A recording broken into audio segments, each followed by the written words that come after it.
សួរថ្ងៃនេះខ្ញុំនឹងមកបង្ហាញអំពីការចែករំលែកឯកសារនៅក្នុងកម្មវិធី Google Doc រូបដែលខ្ញុំបានគូរវងមូលនេះអូខេបងយើងចូលទៅកាន់ Google Doc នេះទៅ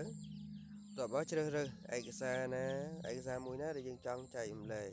បើយើងចង់ច្បាស់យើងចុចចូលទៅក្នុងកម្មវិធីទៅលើឯកសារដែលយើងបានសរសេររួចហើយចូលទៅមើលទៅអូខេតបមកយើងចូលរួចហើយយើងត្រួតមើលពិនិត្យមើលឯកសារបើសិនឯកសារយើងត្រឹមត្រូវហើយយើងអាចធ្វើការចែករំលែកទៅកាន់មិត្តភ័ក្តិឬក៏អ្នកធ្វើការជាមួយគ្នាក៏បានអូខេអញ្ចឹងយើងមើលទៅកន្លែងផ្នែកខាងលើសញ្ញាត្រីចុច3នេះអូខេចុច3ដែលខ្ញុំបានគូរវងមូលខាងលើនេះតមកចុចនៅលើវានឹងបង្ហាញផ្ទាំងម៉ឺនុយជាច្រើនផ្ទាំងកម្មវិធីជាច្រើនតែអ្វីដែលយើងបដោតគឺទៅលើការចែករំលែកឬក៏នាំចេញឯកសារទេឬក៏ share ឬក៏ export នេះតមកយើងចុចនៅលើវាមកអូខេចុចនៅលើវាយើងនៅផ្នែកខាងលើយើងចង់ចែករំលែកឯកសារទៅកាន់មិត្តភ័ក្តិតាមរយៈ email ដែលគេមានស្រាប់អញ្ចឹងណាអញ្ចឹងខ្ញុំសូមធ្វើការចែករំលែកចុចកន្លែងសញ្ញា share ដែលមានរូបមនុស្សសញ្ញាបូកនេះខ្ញុំចុចនៅលើវា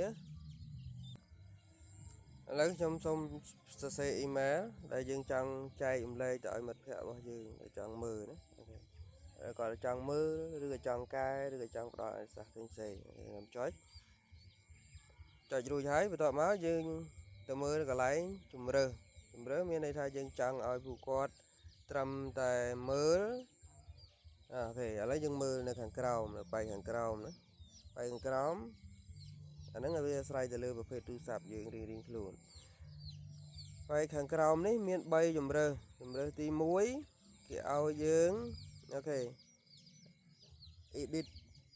ពាក្យថា edit ណា edit នេះមានន័យថាយើងអាចកែបានមានអ្នកផ្សេងដែលយើងចែករំលែកទៅគាត់អាចកែបាន commenter នេះកន្លែងនេះសម្រាប់ផ្ដល់អនុសាសន៍មានន័យគាត់បានត្រឹមតែមើលហើយគាត់ទៅសេ comment ជាអនុសាសន៍នៅលើហ្នឹងបន្ទាប់មកពាក្យថា view គាត់បានត្រឹមតែមើលទេធ្វើអីក៏មិនកើតដែរមានឯកសារហ្នឹងគាត់បានមើលគាត់អាចកែឬក៏ធ្វើអីតម្រូវទៅលើឯកសារហ្នឹងបានទេអូខេឥឡូវខ្ញុំជ្រើសរើសយកពាក្យថា viewer អូខេ viewer ណាតោះមកខ្ញុំទៅកន្លែងមួយទៀតគឺចែករំលែកនេះរូបខាងលើនេះណាខ្ញុំចុចនៅលើវាដើម្បីចែករំលែកទៅកាន់មិត្តភ័ក្តិឬក៏ក្រុមការងារអូខេចុចឥឡូវវាកំពុងតែដើរអូខេឥឡូវយើងបានផ្ញើឯកសាររួចរាល់ហើយឥឡូវយើងទៅឆែកមើលតើឯកសារដែលយើងបានផ្ញើទៅតើវាបានទៅឬក៏អត់អូខេឥឡូវយើងចូលទៅមើល email អូខេ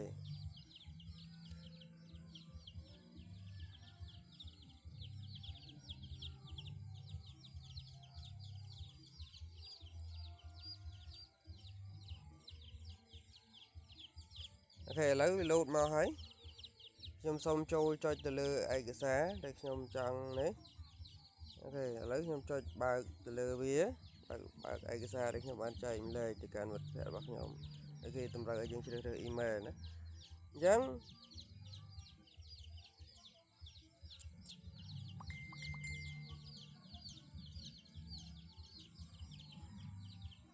អូខេឥឡូវខ្ញុំសូមបដូរ email ទៅដោយសារថាជាប់ email ខ្ញុំកាលនោះខ្ញុំចូលទៅកន្លែងនេះខ្ញុំផ្លាស់ប្ដូរទៅជា email មួយទៀតអញ្ចឹងណាអញ្ចឹងខ្ញុំចូលទៅឆែកម្ដងទៀតទៅលើឯកសារដែលគាត់បានចែកម្លែកទៅខ្ញុំបើកវាអូខេតោះឥឡូវមានន័យថាយើងទៅមើលផ្នែកខាងលើមានន័យថា viewer only មានន័យថាយើងបានត្រឹមតែមើលទេអត់មានសិទ្ធិក្នុងការកែទៅលើឯកសារហ្នឹងទេការចែកម្លែកចំណេះដឹងទាក់ទងការចែកម្លែកឯកសារទៅកាន់មិត្តភ័ក្តិឬក៏ក្រុមការងារបានបញ្ចប់ហើយសូមអរគុណសម្រាប់ការចូលរួមស្ដាប់ហើយនិងទស្សនាសូមអរគុណ